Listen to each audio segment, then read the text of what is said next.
Okay. Okay. Welcome back to the Elevate blog. I'm here with Daniel Brown today. Dan, where are you in the world? I am in the Dominican Republic, and if anyone is wondering where the heck is that, most people know where Cuba is, and most people know where Puerto Rico is.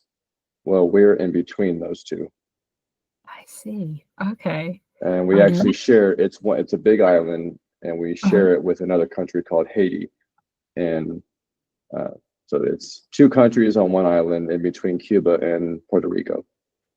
right. So how did you end up there? Was it to do with teaching or another reason? It was actually with my wife's teaching role. She got a job here, and on a more broad level, I have a younger sister and adopted sister, and my parents adopted her from here. So she was born in the Dominican Republic. I She see. doesn't speak Spanish. Right. She was And how long? she was 1 year old when they got her, and I Mm. speak more Spanish than she does. I was going to say, how long have you been there now? 6 years, 7 years. Yeah. I see. Okay. And you're an English teacher. I am. Yes. Mm. That's what I think I am anyway. Try to do that.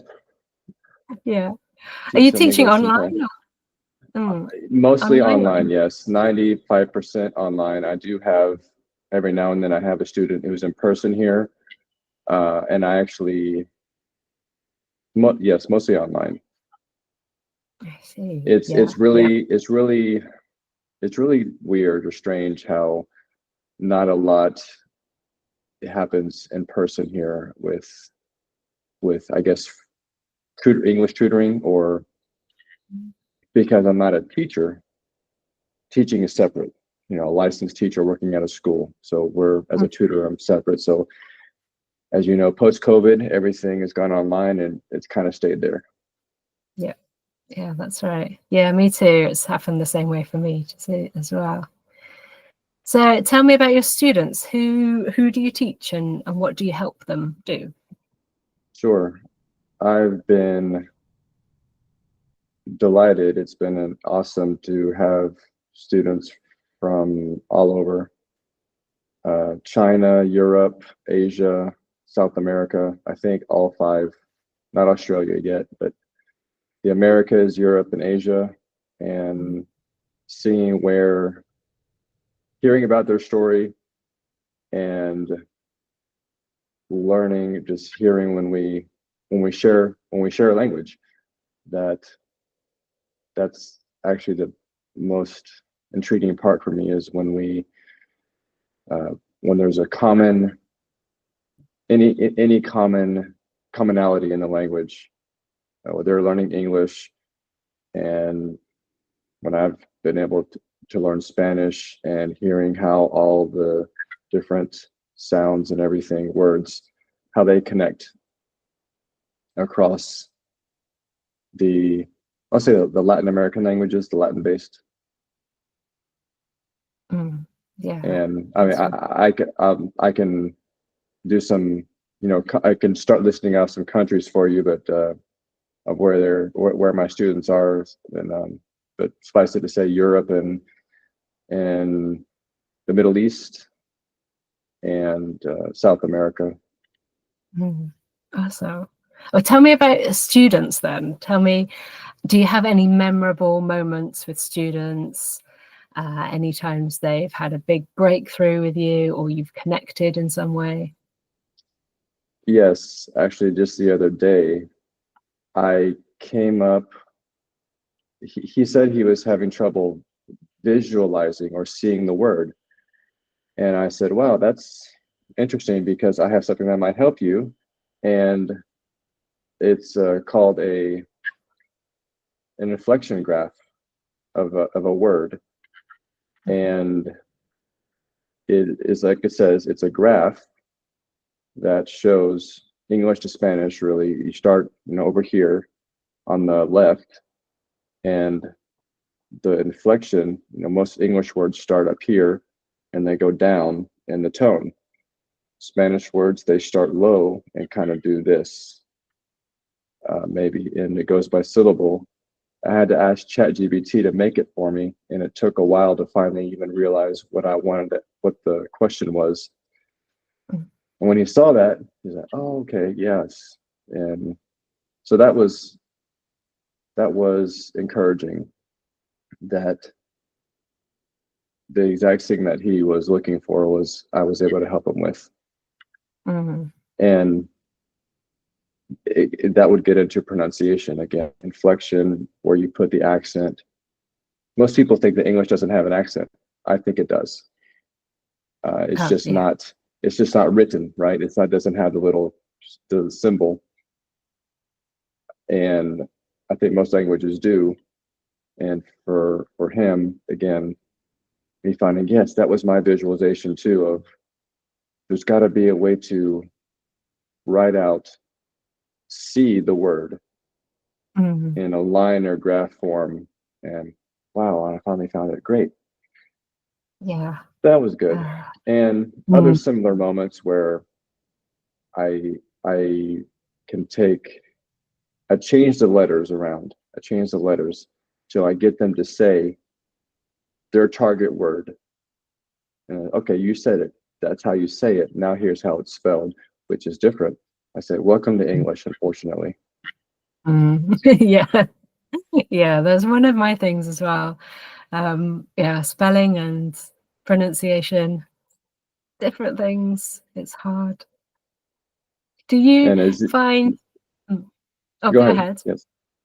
No, I was just going to say, and as you know, of course, there are different words between British English, the UK, and the USA. All these different words that mean the same thing. So that's another topic, though, right? Yeah. That is a whole other video. Yeah. Yeah. Do you find that using the students' like mother tongue or native language is helpful in lesson to like connect, like this is the difference between Spanish and English or whatever it is? Definitely. Mm. That is what I have learned. I don't know if I would be half as effective of an English teacher had I not learned Spanish. And that's kind of one of my, but basic, the short answer is yes. It's taken me learning Spanish or any second language to appreciate, one, my first language, and then appreciate the struggle that even someone who's actually needs to learn it is going through. As you know, we call that empathy. How, you know, empathy and the ability to build on their first language, or again find that connection, is huge. I think it's invaluable. There's no number. And I would almost call it a requirement or an industry standard. I don't know of any. Is it possible to teach a second language when you only speak one language? I think it might be. Is it effective? I'm not sure. Uh, Meaning, you pick a number, 4 to 5 times more effective when you or I have gone through the effort of learning a second language and then teaching someone else, walking with them to learn that, their target language, if it's our first language, etc. And then learning all the similarities between them. Every day, I learned a similarity of a language that I didn't know there was the similarity. And that's when I'm excited, I'm encouraged to keep going. Mhm. Mhm. Mm. Yeah, that's good. I think when you're learning, you get focused on the differences and all the stuff you don't know. And it's all, especially as, you know, I live in Japan and you could not get more opposite languages than English and Yes. Japanese. It's easy to focus, oh, everything's so different. There's no commonalities.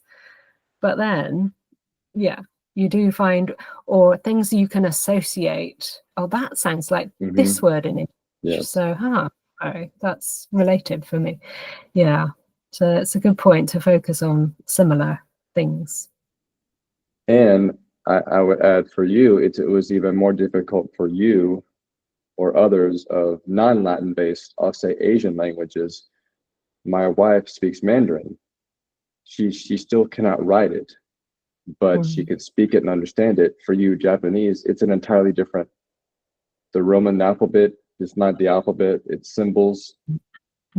That's to me that's another level. I'm intrigued by that.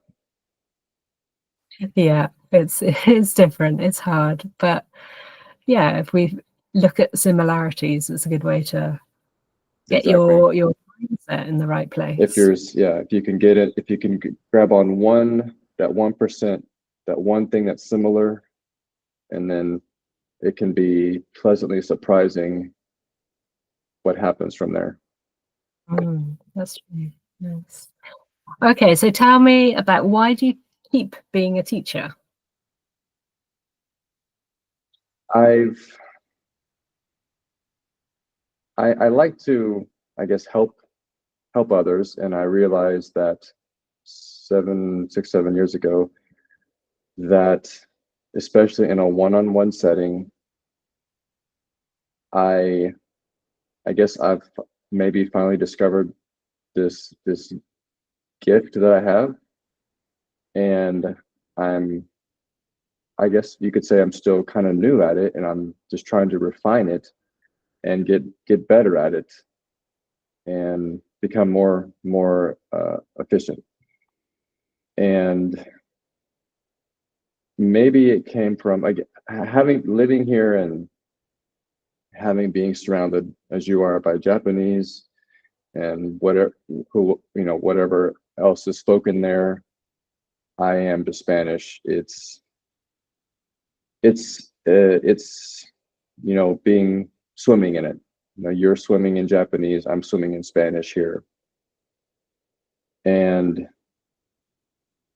I like to think, of course I'm biased, but I like to think that I have, because of this, that I have a higher empathy than someone else or any teacher like us who has gone through the process of learning a language the hard way, of being immersed in it.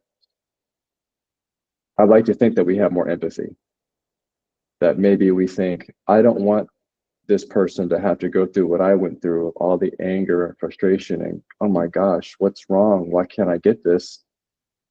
So we help our students more because we understand what we went through, and we don't want them to have to go through exactly the same, maybe, craziness that we did. That's it, exactly. Yeah.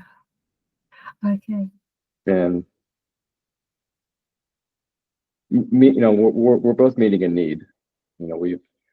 And if I can help someone, give them an extra hand to help meet their need, that's, I guess, why I'm here. That's kind of my job. And then whenever there's humor, whenever there's another commonality, it's icing on the cake, and just makes it all the more motivating. Yeah, I agree, definitely. Okay, and on that note, Daniel, thank you very much. Thank you, Abigail. Appreciate it. No problem. See you. Okay.